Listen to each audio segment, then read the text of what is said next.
কপালে তিলক দেওয়া এটা কি শুধু ধর্মীয় রীতি নাকি এর পেছনে লুকিয়ে আছে মস্তিষ্কের বিজ্ঞান?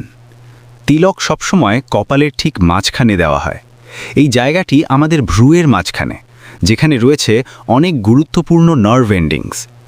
যোগশাস্ত্রে এই জায়গাকে বলা হয় আজ্ঞাচক্র, যা কনসেন্ট্রেশন, ইনটিউশন এবং অ্যাওয়ারনেসের সাথে জড়িত।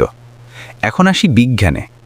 এই অংশটি ট্রাইজেমিনাল নার্ভের কাছাকাছি, যা মুখ ও মস্তিষ্কের মধ্যে সিগন্যাল পাঠায়।